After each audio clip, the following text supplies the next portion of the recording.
کہ یہ ادارے ہر سال ہزاروں عالمی طلباء کو اپنی طرف کھینچتے ہیں۔ یہ وہ ذہین اور محنتی نوجوان ہیں جو یہاں سے علم حاصل کر کے آسٹریلیا کی معاشی ترقی اور بین الاقوامی تعلقات کو مزید مضبوط بناتے ہیں اور دنیا بھر میں آسٹریلیا کا نام روشن کرتے ہیں۔ تو دوستو، یہ تو تھی آسٹریلیا کی علم دوست اور محنتی سائٹ جس نے اس ملک کو ترقی کی راہ پر ڈالا ہے۔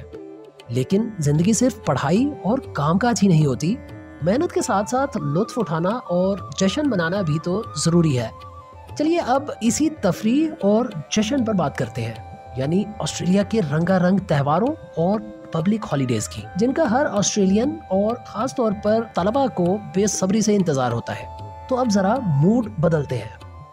آسٹریلیا صرف پڑھائی اور کام کاج میں ہی آگے نہیں، جب یہ لوگ جشن مناتے ہیں تو اس کا بھی اپنا ہی انداز ہوتا ہے۔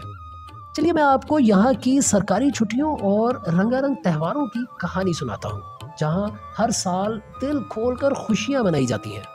سال کا آغاز ہوتا ہے ایک دھماکے دار طریقے سے۔ 31 دسمبر کی رات سڈنی ہاربر برج پر دنیا کی سب سے مشہور آتش بازی بکھرتی ہے۔ پورا آسمان روشن ہو جاتا ہے اور لوگ دیوانہ وار اس منظر کا لطف اٹھاتے ہیں۔ 1 جنوری کو پبلک ہالیڈے ہوتی ہے نئے سال کو خوش آمدید کہنے کے لیے۔ پھر آتا ہے 26 جنوری یعنی آسٹریلیا ڈے۔ یہ وہ دن ہے جب پورا ملک ایک ساتھ جشن مناتا ہے۔ آتش بازی، پریڈ اور ہر طرف خوشی کا سامان ہوتا ہے۔ یہاں کی سڑکوں پر نکلے تو لگے گا جیسے پورا آسٹریلیا آج ایک ہی رنگ میں رنگا ہوا ہے۔ ایسٹر کے موقع پر بھی یہاں کافی چھٹیاں ملتی ہیں۔ 2024 میں 29 مارچ کو گڈ فرائیڈے تھا، جب لوگ مذہبی عقیدت سے قربانی کو یاد کرتے ہیں، اور 31 مارچ کو ایسٹر سنڈے پر حضرت عیسیٰ علیہ السلام کے دوبارہ جی اٹھنے کی خوشی مناتے ہیں۔ اس سلسلے کی آخری چھٹی 1 اپریل کو ایسٹر منڈے کی ہوتی ہے۔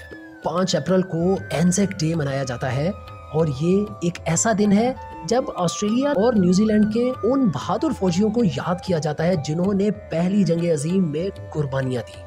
یہ دن پورے ملک کو متحد کر دیتا ہے، ایک احترام کا لمحہ جو دلوں کو چھو لیتا ہے۔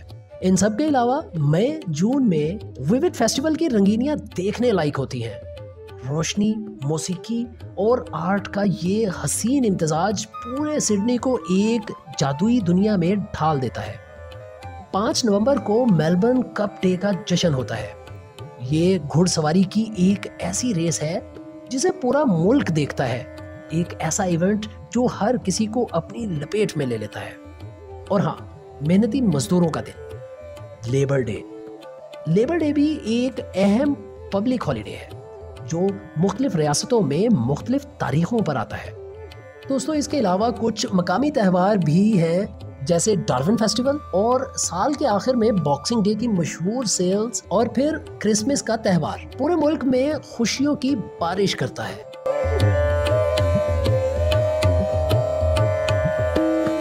تو دوستو، یہ تھا آسٹریلیا کا ایک ایسا سفر جہاں ہم نے اس سرزمین کی ایک ایک پرت کو کھول کر دیکھا۔ ہم نے اس کی صدیوں پرانی تاریخ کو جانا، جب مقامی قبائل یہاں آباد تھے، اور پھر یورپین ملاحوں کی آمد کے بعد یہاں کے منظر کیسے بدل گئے۔ ہم نے آسٹریلیا کے وسیع و عریض جغرافیے کو سمجھا، اس کی آبادی کو جانچا، اور اس کے ایک ایک کلومیٹر پر نظر ڈالی۔ ہم نے نہ صرف اعداد و شمار کو دیکھا، بلکہ حقیقت کے تناظر میں ان کے تناسب کے ہر اشاریے یعنی پوائنٹ پر بھی تفصیلی بات کی، تاکہ پوری تصویر واضح ہو سکے۔